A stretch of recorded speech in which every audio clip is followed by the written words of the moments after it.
Thank you, Mr Deputy Speaker, and I would like to speak in support of the Nottingham Bill, and the reason for that primarily is because within our city centre illegal street trading is a considerable problem, and this is not in any way to prevent legitimate peddlers but to deal with the problem of illegal street trading. And just to give it a little bit of flavour to it, is within Nottingham City Centre there are suitable places for legitimate street trading, and currently those people who are legitimate street traders pay fees for the streets, for the stands the places where their stands are, and they're paying between £1,775 and £7,657 per year, depending on the pitch size, the location and the range of goods.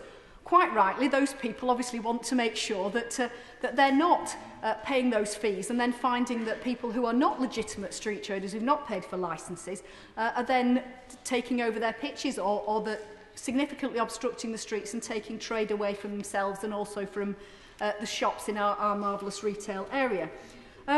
Obviously, peddlers by nature are peddlers. They're meant to be on the move and not sited on stalls that are fixed or fixed for periods. I think there's probably the phrase would be stop me and buy one, and only should be stopping when they're actually selling the goods.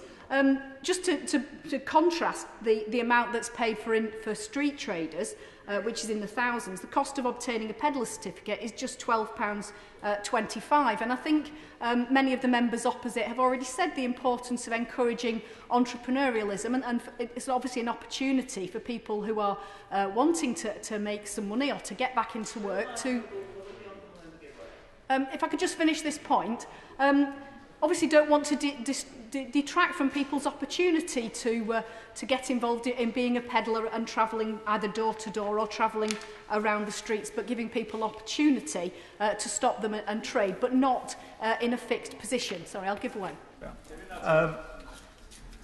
Has the honourable member done any sort of research amongst those who now have street trading licences to see how many of those actually started off as peddlers and they've now moved up a ladder? Because really, peddlers are essentially the seed corn, and they may well have started off as peddlers and have now moved on to become street traders, and maybe the next step will be to become have their own shop, perhaps.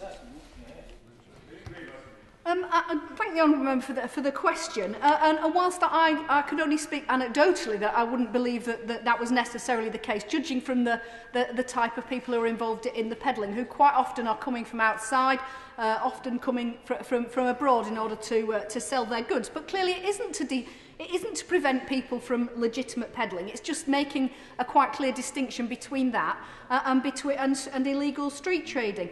However, yes, sir. Would it surprise you, Honourable Lady, to know that the founder of Marks and Spencer's started off as a peddler?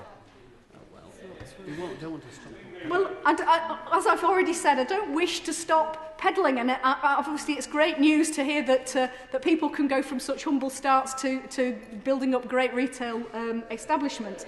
However, my point today is that this is a procedural motion, and so I don't want to debate the merits of these bills, and clearly these have already been looked at in some detail. I was looking at the history of the Nottingham Bill, which obviously precedes me being in this House, and it's clear there's been considerable debate on the matters since the legislation was introduced in 2007, and I understand has been through first, second and third readings in this place and was awaiting its second reading in the Lords.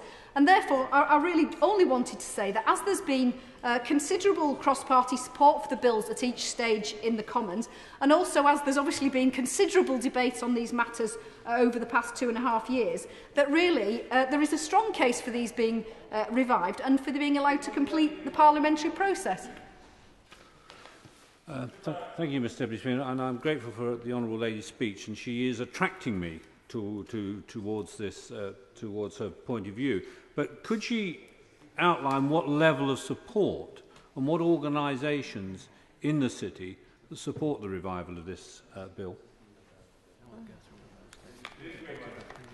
I'm grateful to the Honourable Member for asking that question. Unfortunately, I don't have the full detail, but I do know, obviously, that this has been debated over many hours, and I'm sure that that information was placed before the House in those previous times, although I'm sure I'll be very happy to go back and look at that. I don't have it to hand right this moment. I really wish to say that I think there is a strong case for looking at this.